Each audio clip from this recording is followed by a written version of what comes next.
akan belajar kembali tentang materi tematik kelas 5, tema 1, organ gerak hewan dan manusia. Yang pertama, kita akan belajar materi muatan pelajaran PPKN. Pancasila merupakan pedoman dan pandangan hidup masyarakat Indonesia. Pancasila sebagai pandangan hidup bangsa, artinya semua aktivitas kehidupan bangsa Indonesia sehari-hari harus sesuai dengan Pancasila. Pancasila sebagai pedoman hidup berisi kekuatan hidup bangsa Indonesia dalam meraih cita-cita dan tujuan. Nah, Pancasila itu berasal dari bahasa Sanskerta, yaitu panca yang berarti 5 dan sila yang berarti dasar. Pancasila berarti 5 dasar yang menjadi dasar negara Republik Indonesia. Nah, Pancasila merupakan unsur mutlak yang membentuk kesatuan. Artinya, setiap sila saling menjiwai dan dijiwai sila yang lain. Nah, ini dia lambang dari sila-sila Pancasila beserta bunyinya. Dari sila pertama sampai dengan sila kelima ya. Oke, selanjutnya. Nah, ini dia perilaku yang mencerminkan nilai-nilai Pancasila yang sesuai sila pertama. Misalnya, tertib dalam menjalankan ibadah dan tri kerukunan umat beragama, termasuk kerukunan intern umat beragama, kerukunan antar umat beragama, kemudian kerukunan antar umat beragama dengan pemerintah. Yang kedua, tidak mengganggu teman yang berlainan agama saat beribadah. Kemudian yang ketiga, selalu bersyukur kepada Tuhan. Lalu yang sesuai sila kedua, menolong orang yang terkena musibah. Mau mengajari teman yang belum paham dengan pelajaran tertentu. Yang ketiga, hormat dan patuh kepada orang tua dan guru. Sila ketiga, contoh perilakunya adalah mengikuti upacara bendera dengan tertib, rela berkorban demi bangsa dan negara, lalu mencintai produk dan budaya Indonesia. Selanjutnya, untuk contoh sila keempat perilakunya adalah satu, memberikan suara dalam pemilihan ketua kelas, berani mengemukakan pendapat di depan kelas, membiasakan diri bermusyawarah dalam menyelesaikan masalah. Nah, musyawarah itu untuk mencapai mufakat. Apabila tidak tercapai mufakat atau kesepakatan, maka bisa diambil pemungutan suara atau voting. Yang kelima, sila kelima. Contoh perilakunya adalah berlaku adil kepada siapapun, lalu menghargai hasil karya orang lain, bergaya hidup hemat, dan suka menabung. Nah, itu untuk materi PPKN. Selanjutnya kita ke muatan bahasa Indonesia. Nah, kita kembali ke menentukan ide pokok. Jadi, suatu paragraf itu berisi kalimat utama dan kalimat penjelas. Kalimat utama berisi informasi utama yang menjelaskan dasar permasalahan, lalu biasanya terletak di awal atau di akhir paragraf untuk kalimat utama ini. Sedangkan kalimat penjelas atau kalimat pendukung berisi informasi tambahan untuk menjelaskan lebih rinci yang disampaikan pada kalimat utama. Nah, di dalam kalimat utama kita bisa menemukan ide pokok. Ide pokok atau pikiran pokok adalah inti atau dasar permasalahan dari suatu teks. Nah, langkah-langkah mencari ide pokok dari teks pasti dengan cara membacanya, lalu mencari kalimat utama dan menentukan ide pokok dengan meringkas kalimat utamanya atau mengambil intinya. Kemudian, untuk teks lisan adalah teks hasil pembicaraan seseorang ataupun hasil percakapan. Untuk mencari ide pokok dari teks lisan, kita harus mendengarkan teks dengan sungguh-sungguh, lalu mencatat kata kunci, dan berikutnya menggunakan kata tanya adik simbak. Apa, di mana, kapan, siapa, mengapa, bagaimana, lalu berapa. Nah, itu ya. Lalu, langkah menyusun paragraf berdasarkan ide pokok. Nah, menentukan topik dari paragraf yang akan dibuat, lalu menentukan ide pokok dari paragrafnya, membuat kalimat utamanya terlebih dahulu, lalu mengembangkan kalimat atau ide pokok itu menjadi beberapa kalimat. Nah, gunakan bantuan adik simbab untuk melengkapi kalimat-kalimat penjelasnya. Nah, lalu dituliskan kalimat penjelasnya dan disusun kembali agar menjadi paragraf yang padu. Jadi yang pertama adalah menentukan topik dan yang paling penting membuat kalimat utama dilanjutkan kalimat penjelas. Seperti itu ya caranya. Lalu kita ke materi IPA. Nah, untuk materi IPA adalah tentang alat gerak hewan dan manusia. Nah, alat gerak hewan vertebrata dan invertebrata. Hewan vertebrata adalah hewan yang mempunyai tulang belakang, yaitu kelompok mamalia, amfibi, reptilia, burung, dan ikan. Contoh-contoh hewannya, kelinci, kucing, ayam, ular, katak, kadal, buaya, ikan, belut, burung merpati, dan lain-lain. Nah, ini contoh alat geraknya. Ada yang bergerak menggunakan sirip dan ekor, kaki, otot perut, sayap. Ya. Lalu, hewan invertebrata, yaitu hewan yang tidak memiliki tulang belakang di dalam tubuhnya. Contohnya, cacing, serangga, dan hewan lunak. Nah, hewannya contohnya siput, semut, cacing, kupu-kupu, dan ulat. Contoh alat gerak hewan invertebrata misalnya, cacing, ulat, dan siput bergerak dengan otot perut. Semut menggunakan kaki, kupu-kupu dan capung menggunakan sayap. Berikutnya kita ke alat gerak manusia ya. Nah, tulang berfungsi untuk menopang tubuh, memberi bentuk tubuh, dan tempat melekatnya otot-otot.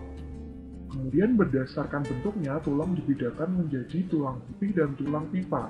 Ini ada contohnya ya. Kemudian berdasarkan zat penyusunnya, dibedakan menjadi tulang rawan dan tulang keras. Nah, ini adalah rangka manusia dari tengkorak, rahang bawah, tulang selangka, tulang leher, tulang belikat di belakang ya, lalu tulang dada, sampai paling bawah ada tulang jari-jari kaki, tulang pergelangan kaki. Oke. Berikutnya, nah jenis otot manusia dan fungsinya. Nah, kita masih ingat ya, untuk alat gerak manusia itu ada alat gerak pasif, yaitu tulang, dan alat gerak aktif, yaitu otot.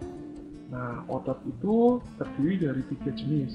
Otot lurik, di sini disingkat OL ya, otot polos, dan otot jantung. Ini gambarnya ya, ciri-cirinya ada di sini. Nah, berbeda-beda ya, ini disebut juga otot rangka. Nah, ini otot polos yang bekerja secara tanpa kita sadari, secara otomatis. Kalau yang otot lurik ini bekerja di bawah kesadaran kita atau perintah otak. Nah, contoh-contohnya sudah ada ya, lalu letaknya juga sudah ada. Nah, menggerakkan anggota badan yang kita sengaja, berarti itu menggunakan otot lurik. Kalau pergerakan organ dalam tubuh misalnya gerakan jantung, gerakan usus, lalu gerakan lambung, itu menggunakan otot polos. Nah, lalu otot jantung, ini juga secara otomatis. Ya, ini hanya terdapat pada organ jantung. Nah, ini untuk jenis-jenis otot manusia dan fungsinya. Selanjutnya, nah, sendi. Ya, sendi itu hubungan antar tulang. Nah, ini bukan otot ya, tapi jenis-jenis persendian. Ada sendi putar, sendi engsel, sendi peluru, sendi pelana, dan sendi geser. Berikutnya, nah, penyebab gangguan kesehatan alat gerak. Nah, ini bisa menyebabkan kelainan pada tulang belakang ya, kalau duduknya tidak benar. Ini cara duduk yang benar. Nah, ini penyebab gangguan pada kesehatan alat gerak. Kemudian bagaimana cara memelihara kesehatan alat gerak manusia? Tentunya dengan makan makanan yang bergizi, lalu posisi tubuh tegak saat berdiri, dan juga menghindari melakukan gerakan yang mendadak. Dan selanjutnya berolahraga secara teratur. Nah, ini dia contoh penyakit atau kelainan pada alat gerak manusia. Nah, ada patah tulang, osteoporosis, fisura, lalu skoliosis, lordosis, kifosis, lalu ada rakitis yang kekurangan vitamin D ya, lalu ada kaki berbentuk huruf X, ini maka ibu hamil membutuhkan gizi yang cukup supaya juga janin yang ada dalam kandungannya juga sehat tulangnya. Lalu untuk kelainan otot pada manusia ada hipertrofi, lalu atrofi, stiff atau kaku leher, dan tetanus karena bakteri Clostridium tetani. Nah, itu dia untuk materi IPA. Kita lanjutkan ke materi muatan IPS. Nah, untuk muatan IPS, kita ke letak geografis dan astronomis Indonesia. Letak geografis adalah letak suatu wilayah dilihat dari kenyataannya di permukaan bumi. Nah, secara geografis Indonesia terletak di antara benua Australia dan benua Asia, serta dua samudra, yaitu Samudra Pasifik dan Samudra Hindia. Selanjutnya, letak astronomis adalah letak suatu wilayah yang dilihat dari posisinya di garis lintang dan garis bujur. Berikutnya, letak astronomis Indonesia ada di antara 6 derajat lintang utara sampai 11 derajat lintang selatan dan 95 derajat bujur timur hingga 141 derajat bujur timur. Nah, garis lintang itu garis hayal yang melingkar secara mendatar ya, permukaan bumi. Sedangkan garis bujur adalah garis yang menghubungkan kutub utara dengan kutub selatan. Selanjutnya, ini ada peta Indonesia. Ada batas-batas wilayah Indonesia.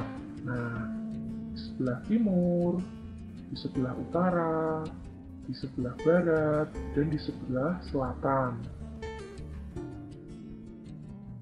Selanjutnya, pengaruh kondisi geografis Indonesia sebagai negara maritim. Tentunya ada dampak positif dan negatif. Dampak positifnya memudahkan komunikasi dan interaksi. Lalu, pengaruh budaya yang baik dari dalam atau dari luar daerah sehingga memperkaya keragaman budaya. Lalu adanya akulturasi atau percampuran budaya. Lalu untuk dampak negatifnya, hilangnya budaya asli karena tergerus oleh budaya luar. Yang kedua, munculnya budaya-budaya baru yang belum tentu sesuai dengan budaya setempat. Yang ketiga, budaya daerah menjadi tersingkir. Berikutnya, pengaruh kondisi geografis Indonesia terhadap budaya. Nah, di Indonesia banyak keragaman budaya ya. Ada keragaman suku bangsa, misalnya ada suku Jawa, suku Sunda, suku Tengger, suku Baduy, suku Betawi itu di Jawa ya, ada suku Minang di Sumatera, lalu ada suku Dayak di Kalimantan, dan lain-lain. Lalu ada keragaman bahasa, keragaman pakaian adat, keragaman rumah adat, senjata tradisional, musik tradisional, dan juga tarian tradisional, misalnya tari saman dari Aceh, tari jaipong dari Jawa Barat, tari gambyong dari Jawa Tengah, tari remo dari Jawa Timur, dan lain-lain. Nah, masih banyak ya budaya di Indonesia. Selanjutnya, wilayah Indonesia yang berupa kepulauan juga mempengaruhi transportasi. Nah, maka ada transportasi udara dan laut, dan juga pelabuhan serta bandar udara yang terkenal di Indonesia. Nah, ini pelabuhan yang terkenal di Indonesia. Lalu ini bandara yang terkenal di Indonesia. Di Jogja ada dua ya, Adi Sucipto yang ada di Sleman, Jogja.